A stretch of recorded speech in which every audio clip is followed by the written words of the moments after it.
আগের দিন আমরা কি পড়েছিলাম, রুট অ্যাপেক্স এর কিছু থিওরি পড়েছিলাম, আর সরল স্থায়ী কলার মধ্যে আমরা প্যারেনকাইমা শ্রেণী বিভাগ, প্যারেনকাইমার কাজ এগুলো পড়েছিলাম। তাহলে এই সরল স্থায়ী কলার বাকি দুটো আমাদের বাকি আছে। দেখ, সরল স্থায়ী কলার তিনটে ভাগে ভাগ করা যায়। সরল স্থায়ী কলার প্যারেনকাইমা, কোলেনকাইমা, স্ক্লেরেনকাইমা। আগের দিন প্যারেনকাইমাটা আমাদের হয়ে গেছে, আছে কোলেনকাইমা, স্ক্লেরেনকাইমা। কোলেনকাইমাটা কি? কোলেনকাইমা হচ্ছে এক ধরনের সরল স্থায়ী কলা, যেটা অসমভাবে স্থূল কোষ প্রাচীর বিশিষ্ট। মানে কোষ প্রাচীর যেটা আছে সেটা সব জায়গায় স্থূলত্বটা সমান হয় না, অসমভাবে স্থূল কোষ প্রাচীর বিশিষ্ট সজীব সরল স্থায়ী কলাকে কোলেনকাইমা কলা বলে। আরেকবার বলি, অসমভাবে স্থূল কোষ প্রাচীর বিশিষ্ট সরল সজীব স্থায়ী কলাকে কোলেনকাইমা বলে। কোলেনকাইমা কোথায় কোথায় থাকে? কোলেনকাইমা থাকে কাণ্ডের, যদি আমরা সেকশন করি, সেই সেকশন করে প্রথমে বাইরের লেয়ারে আমরা এপিডার্মিস দেখেছিলাম, এপিডার্মিসের পরে কয়েকটি স্তরে হাইপোডার্মাল লেয়ারে এই কোলেনকাইমা কলাটা সজ্জিত থাকে। তাছাড়া কিসে কিসে থাকে? পত্রবৃন্ত, মধ্য শিরা, পাতার যে মাঝখানে শিরাটা আছে, এই যে পাতা ছবি আঁকে, এই যে মাঝখানের যে শিরাটা আছে, মধ্য শিরা, পত্রবৃন্ত, এগুলোর মধ্যে থাকে। আর কি? একবীজপত্রী উদ্ভিদের ক্ষেত্রে মূলে কোলেনকাইমা কলা দেখা যায়। এবার কোলেনকাইমা কলার গঠনটা দেখি। যদি কোলেনকাইমা কলাটাকে দেখি, কোলেনকাইমা কলাটা প্রস্থচ্ছেদ করলে এটা বহুভুজাকৃতি হয়। এই ছবিটা দেখে এঁকেছি, বহুভুজাকৃতি। এবং থিকেনিংটা মানে স্থূলত্বটা বিভিন্ন জায়গায় বিভিন্ন, স্থূলত্বর ভিত্তিতে আবার ভাগও আছে। এরপরে কোলেনকাইমা স্থূলত্বটা বিভিন্ন জায়গায় বিভিন্ন। আর যদি আমি লম্বচ্ছেদ করি তাহলে কোলেনকাইমাটা আয়তকার হয়, যে আয়তকার। কোলেনকাইমাটার সংজ্ঞা বলার সময় বললাম এটা সজীব। সজীব মানে কি? এটা প্রোটোপ্লাজম দ্বারা পূর্ণ থাকবে, কোষগুলোর ভেতরে প্রোটোপ্লাজম দ্বারা পূর্ণ থাকে। প্রতিটি কোষের ক্ষেত্রে সুনির্দিষ্ট নিউক্লিয়াস উপস্থিত।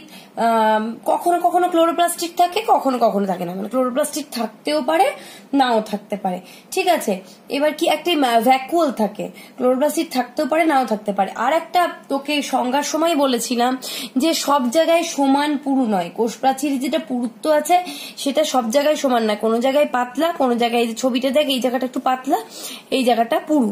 কোষ প্রাচীরের পুরুত্বটা বা স্থূলত্বটা সব জায়গায় সমান নয়, কোনো জায়গা পাতলা, কোনো জায়গায় একটু বেশি পুরু। আর এই কলার মানে এই কলার কোষগুলোর মাঝে কোনো কোনো ক্ষেত্রে কোষান্তরন্ধ্র থাকে, কোনো কোনো ক্ষেত্রে একদম অ্যাটাচড হয়, কোষান্তরন্ধ্র থাকে না। কোষান্তরন্ধ্র থাকতেও পারে, নাও পারে। প্যারেনকাইমাতে ছিল কোষান্তরন্ধ্র, ভাজক কলায় কোষান্তরন্ধ্র একদমই ছিল না। এখানে থাকতেও পারে, নাও থাকতে পারে। এটা এর গঠন।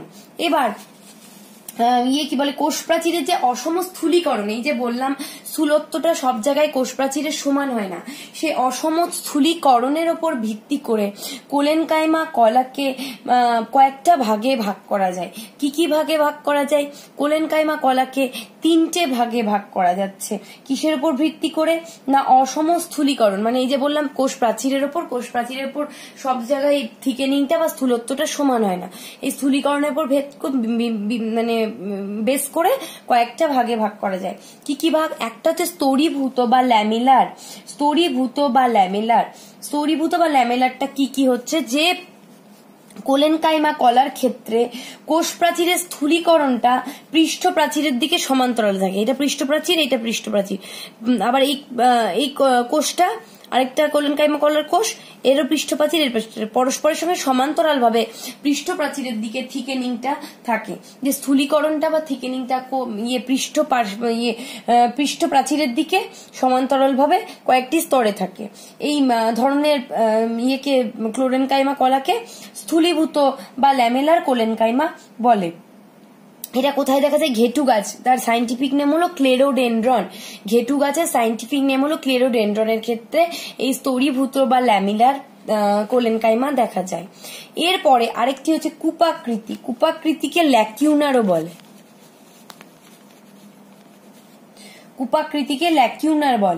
কুপাকৃতিটা কি? যেসব কোলেন কাইমা কলার ক্ষেত্রে স্থূলীকরণ বা কি বলে থিকেনিংটা কোষান্তর রন্ধ্রস্থানে, মানে দুটো কোষের যে মাঝখানের ফাঁকটা, সেই কোষান্তর রন্ধ্রস্থানে যে থিকেনিংটা যখন থাকে তখন তাকে কূপাকৃতি বা ল্যাকিউনার কোলেন কাইমা বলে। এটা কোথায় ছিল? পার্শ্ব প্রাচীরে, পৃষ্ঠ প্রাচীরের দিকে, মানে পিঠের দিকে, পৃষ্ঠ প্রাচীরের দিকে পরস্পরের সঙ্গে সমান্তরালে ছিল। এটা হচ্ছে ইন্টারসেলুলার স্পেসের মধ্যে থাকে। এটার এক্সাম্পল হবে মালভা। ঠিক আছে, আর পরেরটা হচ্ছে কৌণিক বা অ্যাঙ্গুলার। কৌণিক বা অ্যাঙ্গুলারটা দেখা যায় ধুত্রা, বা তার সাইন্টিফিক নেম হচ্ছে ডাটুরা। আর দেখা যাচ্ছে ডালিয়া। ঠিক আছে, ধুত্রা বা ডাটুরা, তার সাইন্টিফিক নেম ডালিয়া। কৌণিক ক্লোরেন কাইমাটা কি? যে যখন যে কোলেন কাইমা কলার ক্ষেত্রে কোষ প্রাচীরের যে থিকেনিং গুলো যেমন কোণ বরাবর থাকে, অ্যাঙ্গেলে মানে কোণের দিকে থাকে। থিকেনিং গুলো এখানে ছিল পৃষ্ঠ প্রাচীরে, এখানে হচ্ছে কি ইন্টারসেলুলার স্পেসে, এখানে হচ্ছে যদি একটা এইরকম সেল আমি ধরি, এর কোণের দিকে, এই কোণটার দিকে থিকেনিং গুলো থাকে। কোণে যদি থিকেনিং গুলো থাকে, এইখানে একটা, এখানে আরেকটা আছে, তার কোণের দিকে থাকে। কোণের দিকে গুলো যদি ওই স্থূলত্ব বা স্থূলীকরণ বা থিকেনিংটা থাকে, তাহলে তখন তাকে বলা হয় কৌণিক বা অ্যাঙ্গুলার কোলেন কাইমা কলা। ঠিক আছে, এই তিনটে তাহলে পরিষ্কার হলো। এবার কোলেন কাইমা কলার এটা কোথায় দেখা যায়? ধুত্রা গাছ আর ডালিয়াতে। ডালিয়া ফুল দেখেছিস আর ধুত্রাও তো দেখেছিস হয়ে থাকে। তাহলে এটা কি পৃষ্ঠ প্রাচীরে থাকছে, এটা ইন্টারসেলুলার স্পেস, এটা হলো মানে কর্নার গুলোতে, অ্যাঙ্গেল গুলোতে হয়ে গেল। এবার কি কোলেন কাইমা কলার কাজ কি? কোলেন কাইমা কলার কাজ কি? কাজ হচ্ছে এটা উদ্ভিদকে যান্ত্রিক দৃঢ়তা প্রদান করে, মানে শক্ত স্ট্রেংথ, মেকানিক্যাল স্ট্রেংথ দেয়, যান্ত্রিক দৃঢ়তা প্রদান করে। গঠন বা বৈশিষ্ট্যের ক্ষেত্রে পড়লাম, কোন কোন ক্ষেত্রে কোলেন কাইমার ক্ষেত্রে ক্লোরোপ্লাস্ট থাকে। ক্লোরোপ্লাস্ট যে কোলেন কাইমার কলার ক্ষেত্রে থাকে, তাকে সেটা খাদ্য তৈরি করতে সাহায্য করে। আর কি করতে সাহায্য করে? আর খাদ্য সঞ্চয় করতে, এটা কোনো কোনো ক্ষেত্রে সামান্য পরিমাণ খাদ্য সঞ্চয় করতে সাহায্য করে। এইগুলো কোলেন কাইমা কলা গেল। এবার পরের যেটা বললাম সেটা হচ্ছে স্ক্লেরেন কাইমা কলা। স্ক্লেরেন কাইমা কলাটা কি? স্ক্লেরেন কাইমা কলা ওটা কি ছিল? অসমভাবে স্থূলীকরণ, মানে স্থূলত্বটা বা স্থূলীকরণটা অসমভাবে বিন্যস্ত ছিল। যে সরল স্থায়ী কলার ক্ষেত্রে সমভাবে স্থূলীকরণটা বিন্যস্ত থাকে, প্রাচীরের মধ্যে সমানভাবে বিন্যস্ত থাকে স্থূলীকরণটা, এবং মৃত সবসময় এটা মৃত, সমানভাবে বিন্যস্ত স্থূলীকরণ দ্বারা গঠিত মৃত সরল স্থায়ী কলাকে স্ক্লেরেন কাইমা বলে। তাহলে এখান থেকে আমরা দুটো বৈশিষ্ট্য পেয়ে যাচ্ছি, স্থূলীকরণ যেটা আছে বা স্থূলত্বটা আছে, থিকেনিংটা আছে, সেটা সমানভাবে পুরো কোষ প্রাচীরটাতেই সমানভাবে বিন্যস্ত থাকে। আর কি? কোষ প্রাচীরটা মৃত হয় সবসময়, এটা এক প্রকার সরল স্থায়ী কলা। এবার এটা কোথায় কোথায় দেখা যায় সেটা আমাদের জানতে হবে। এটা কোথায় কোথায় দেখা যায়? নর্মালি একবীজপত্রী যে গাছগুলো, একবীজপত্রীর কাণ্ডের অন্তঃস্তক বা হাইপোডার্মিসে দেখা যাচ্ছে, একবীজপত্রী গাছের হাইপোডার্মিসে দেখা যাচ্ছে। আর কোথায় দেখা যাচ্ছে? কোনো কোনো ফলের শাঁসে, যেমন আপেল, নাশপাতি, এই ফলগুলো শাঁস দেখবে একটু করকরে হয়, শক্ত মতো, ওর শাঁসের মধ্যে ওই স্ক্লেরেন কাইমা কলা থাকে। আর মুসুর যে ডালগুলো হয়, মুসুরের ওই বীজগুলোর বীজ ত্বকটা, মানে বীজের বাইরে যে কভারিংটা আছে, তোরা ক্লাস 7-এ বীজের গঠন পড়েছিলি, আবার এখানেও পড়বি, তো বীজের বাইরে যে ত্বকটা আছে, ওই বীজের ত্বকটার মধ্যে এই স্ক্লেরেন কাইমা কলা দেখা যায়। আর কোথায় কোথায় দেখা যায়? পদ্ম, শালুক, এই চা, এইসব ফুলে, মানে এইসব গাছের ক্ষেত্রে পাতায় বা পত্রবৃন্তে এককভাবে বা দলবদ্ধভাবে বসবাস করে। কখনো এককভাবে থাকে, কখনো স্ক্যাটার্ড হয়ে ছড়িয়ে একসঙ্গে থাকে। তাহলে কোথায় কোথায় থাকে পড়লাম? এটা একবীজপত্রী উদ্ভিদের ক্ষেত্রে হাইপোডার্মিসে থাকে। ঠিক আছে, একবীজপত্রী উদ্ভিদের কাণ্ডের হাইপোডার্মিসে থাকে। আর যেটা কি বলে, নাশপাতি, পেয়ারা, আপেল, এইসব গাছ ফলের যে শ্বাসটা, মানে ফলের ভেতরে শ্বাসটা যেটা আমরা খাই, সেখানে থাকে। আর হচ্ছে পদ্ম, চা, এইসব গাছের পাতায় আর পত্রবৃন্তে থাকে। আর মুগ, মুসুর, খেসারি, খেসারি কলাই নাম শুনেছিস, মুগ, মুসুর, খেসারি এই ডালগুলোর মানে এই বীজগুলোর বীজের ত্বকের মধ্যে থাকে। ঠিক আছে, এইগুলো এর অবস্থান।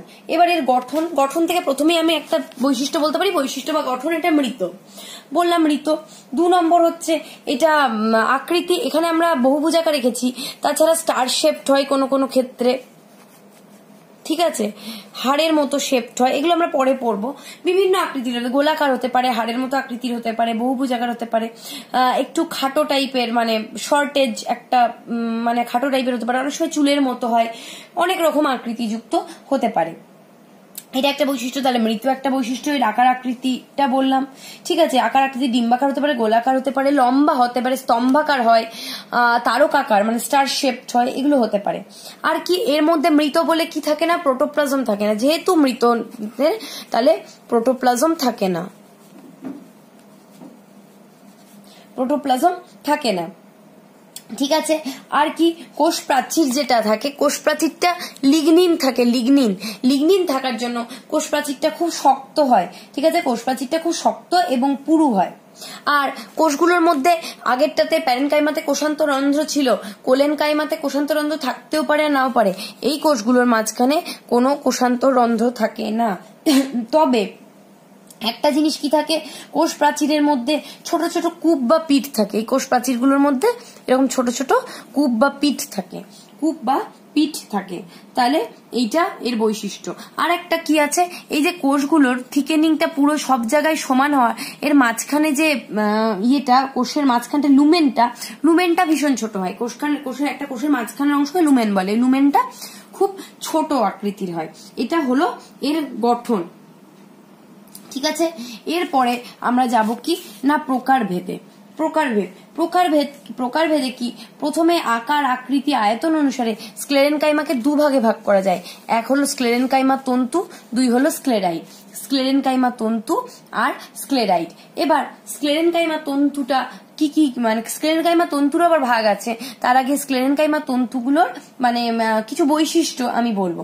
স্ক্লেরেনকাইমা তন্তুর প্রথম আমরা উদাহরণ যেটা দেখতে পাই সেটা হচ্ছে পাট গাছের যে তন্তুটা আছে সেটা হচ্ছে একটা দীর্ঘ তন্তু উপস্থিত থাকে, এটা প্রায় 100 সেন্টিমিটার দীর্ঘ হয়, এটা স্ক্লেরেনকাইমা তন্তুর একটা উদাহরণ। ঠিক আছে, আর র্যামি গাছে থাকে, র্যামি গাছে 55 থেকে 60 সেন্টিমিটার লম্বা হয়। ঠিক আছে, এইটা হলো স্ক্লেরেনকাইমা তন্তুর এক্সাম্পল। স্ক্লেরেনকাইমা তন্তুটা কেমন হয়, এরকম লম্বাটে, 2 প্রান্ত সরু, লম্বাটে 2 প্রান্ত সরু, মাকু আকৃতির অনেকটা। ঠিক আছে, অনেকটা মাকু আকৃতির, 2 প্রান্ত সরু, লম্বাটে। কোষ প্রাচীরটা কি সমানভাবে স্থূল মানে থিকেনিংটা সমান। ঠিক আছে, এখন যা যা বৈশিষ্ট্য এতক্ষণ ছিল সবই, এখানে কোষ প্রাচীরটাও লিগনিন দিয়ে তৈরি। আমরা তো স্ক্লেরেনকাইমার কোষ প্রাচীর দেখলাম লিগনিন দিয়ে তৈরি, তো যেটা স্ক্লেরেনকাইমা তন্তু আছে তার কোষ প্রাচীরটা লিগনিন দিয়ে তৈরি। ঠিক আছে, আর কি এবার স্ক্লেরেনকাইমা তন্তুর কতগুলো ভাগ আছে, স্ক্লেরেনকাইমা তন্তুর কি কি ভাগ আছে। প্রথমত হচ্ছে সারফেস ফাইবার বা পৃষ্ঠদেশ তন্তু,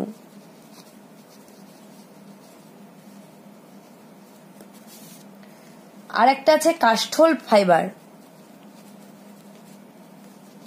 কাষ্ঠল তন্তু বা উড ফাইবার, আর একটা হচ্ছে বাস্ট ফাইবার।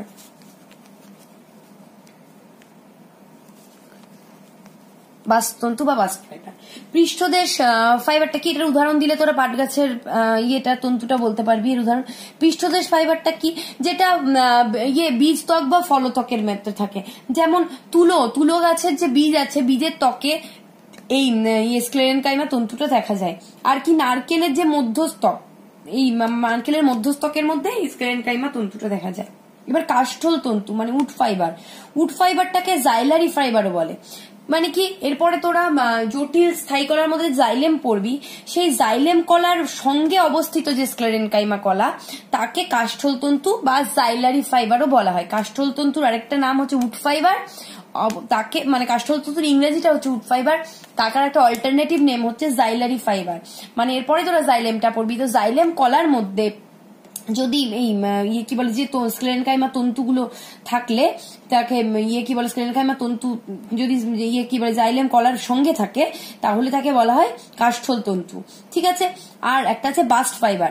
বাস্ট ফাইবারটা কি, এটা এক্সট্রা জাইলারি ফাইবারও বলে, এটাকে জাইলারি XYLARY জাইলারি। এই বাস্ট ফাইবারটা হচ্ছে এক্সট্রা জাইলারি, মানে জাইলেম বহির্ভূত যে তন্তুগুলো থাকে, এটা জাইলেমের সঙ্গে যে তন্তুগুলো থাকে, জাইলেম কলার সঙ্গে অবস্থিত তন্তুগুলো জাইলারি, আর বাস্টটা হচ্ছে জাইলেম বহির্ভূত যে তন্তুগুলো থাকে সেটাই। এটা হচ্ছে ফ্লোয়েমে দেখা যায়।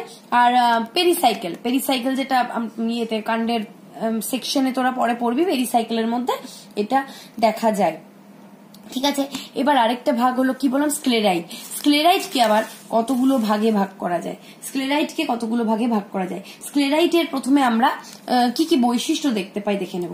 আমরা স্ক্লেরেনকাইমা তন্তুগুলোর মধ্যে বৈশিষ্ট্য পেলাম কি, সবসময় লম্বাটে দুপাশ ছুচলো মাকু আকৃতির হয়, কিন্তু এর কোনো নির্দিষ্ট শেপ নেই, এটা অনেক রকম আকৃতির হতে পারে।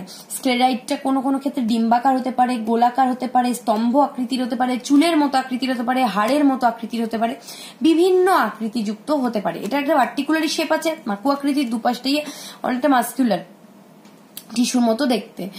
আর এটা কিন্তু কোনো পার্টিকুলার শেপ, মানে অনেক রকম শেপের হতে পারে, ডিম্বাকার হয়, গোলাকার হয়, তারকাকার বা স্টার শেপড হয়, একটা পিলারের মতো শেপড হতে পারে, বা চুলের মতো শেপড হতে পারে, আমাদের অস্থি বা হাড়ের মতো শেপড হতে পারে।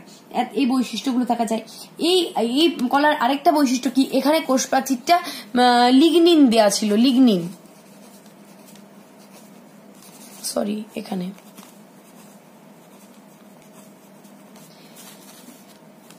এখানে লিগনিন আর সাথে সুবেরিন, লিগনিন থাকে আর সুবেরিন থাকে, আর থাকে কিউটিন। তাহলে শেপ একটা বিভিন্ন রকম হতে পারে বললাম, লিগনিন, সুবেরিন আর কিউটিন থাকে, এটা একটা হলো। আর কোষ প্রাচীরটা কখনো কখনো শাখান্বিত কূপ থাকে, কূপ তো পল্লী ছিল, কূপ থাকে, কখনো কখনো শাখান্বিত থাকে, কখনো কখনো শাখাবিহীন কূপ দেখা যায়। এবার এই স্ক্লেরাইটকে কতগুলো ভাগে ভাগ করা যায়, কি কি ভাগে ভাগ করা যায়। প্রথমটা হচ্ছে ব্র্যাকিস্ক্লেরাইটকে কিন্তু বলে স্টোন সেলও বলে। এটা কোথায় দেখা যায়, সেই নাশপাতি, পেয়ারা, নাশপাতি,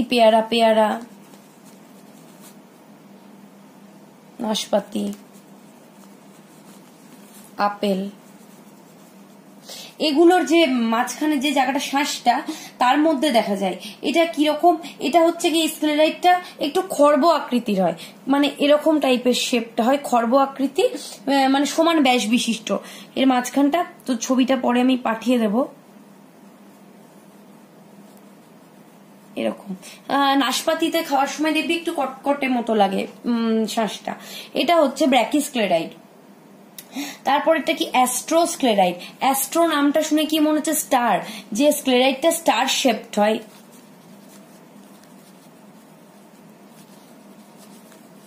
মানে তারকাকৃতির হয়, তাকে বলা হয় অ্যাস্ট্রোস্ক্লেরাইট। অ্যাস্ট্রোস্ক্লেরাইট কোথায় কোথায় দেখা যায়, পদ্ম,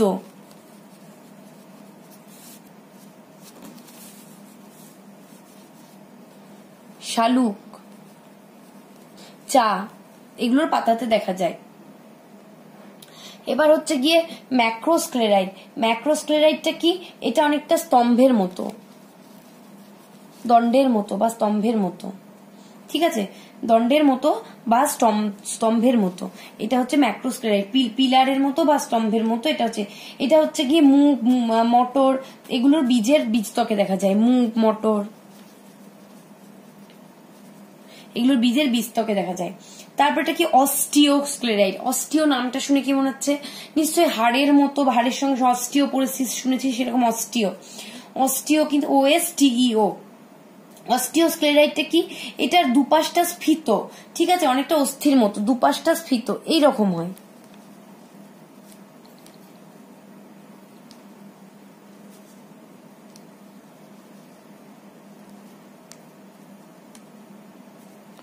দুপাশটা স্ফীত, অস্থির মতো, এটাকে বলা হয় স্ক্লেরাইড, ঠিক আছে। এটা হচ্ছে কোনো কোনো সিম্বি গোত্রীয় যেটা লিগুমিনাস প্ল্যান্ট থাকে সেই লিগুমিনাস প্ল্যান্টে দেখা যায়। তারপর এটা হচ্ছে ট্রাইক্লোস্ক্লেরাইড, এটা অনেকটা তন্তুর মতো সরু, তন্তুর মতো লম্বা, তন্তু বা ফাইবারের মতো, শাখান্বিত হয়, মানে এরকম হতে পারে তন্তুর মতো দেখতে। আর লাস্টেরটা হচ্ছে ফিলিফর্ম স্ক্লেরাইড। ফিলিফর্ম স্ক্লেরাইড হচ্ছে অনেকটা কি বলে, আগেরটা কি বললাম, আগেরটা বললাম যে ট্রাইক্লোস্ক্লেরাইডটা অনেকটা মানে লম্বা, অনেকটা তন্তুর মতো, কিন্তু শাখান্বিত হয় সব ক্ষেত্রে। এটা শাখান্বিত হতে পারে, শাখাবিহীন হতে পারে, এটা চুলের মতো হেয়ার লাইক স্ট্রাকচার, ঠিক আছে। ফিলিফর্ম এটা মতো কি বলে, এই স্ক্লেরাইডটা সবসময় হচ্ছে গিয়ে তন্তুর মতো, কিন্তু সবসময় শাখান্বিত হয়। আর এটা শাখান্বিতও হতে পারে, শাখাবিহীন হতে পারে, অনেকটা লম্বাটে, চুলের মতো লম্বাটে, মানে অনেকটা বেশি দীর্ঘ হয় এটার থেকে, এটা কম দীর্ঘ, এটা বেশি দীর্ঘ হয়, ঠিক আছে। এটা ফিলিফর্ম স্ক্লেরাইড, এটা এইগুলো শ্রেণী বিভাগ হয়ে গেল। আর কাজ এরপরে যেটা আছে সেটা হচ্ছে স্ক্লেরেনকাইমার কাজ। স্ক্লেরেনকাইমার কাজটা শুনে কি কি হতে পারে, স্ক্লেরেনকাইমা যেটা পড়ালাম তাতে তোদের প্রথমেই হলো কোষ প্রাচীরটার মধ্যে যেহেতু সুবেরিন লিগনিন থাকে অনেক শক্ত, তাই এটা মেকানিক্যাল স্ট্রেংথ, গাছকে দৃঢ়তা প্রদান করে, ঠিক আছে। তাছাড়া স্ক্লেরেনকাইমা কলা বিভিন্ন বীজত্বক বা ফলত্বকে, স্ক্লেরেনকাইমা কলা মানে বীজ বা ফলত্বকে থাকে এবং বীজের বিস্তারে সাহায্য করে, ঠিক আছে। আর কি যেগুলো হচ্ছে স্ক্লেরেনকাইমা তন্তু পাট গাছে ছিল, পাট গাছটার একটা ইকোনমিক্যাল ভ্যালু আছে, এই কাজগুলো বলতে পারিস। আর কি, যখন প্রচন্ড জোরে বায়ু প্রবাহ হয় তখন উদ্ভিদের ওপর যে টান বা চাপ পড়ে তার থেকে উদ্ভিদটাকে রক্ষা করে, মানে ধর প্রচুর ঝড় উঠেছে, প্রচুর বায়ু চাপ সৃষ্টি হয়েছে, বায়ু প্রবাহ প্রবল স্ট্রম হচ্ছে, তখন উদ্ভিদটার উপর যে চাপ সৃষ্টি হয় চাপটাকে কন্ট্রোল করে, উদ্ভিদটাকে রক্ষা করে, যেহেতু এর স্ট্রেংথটা, মেকানিক্যাল স্ট্রেংথটা বেশি। এইগুলো স্ক্লেরেনকাইমা কলার কাজ।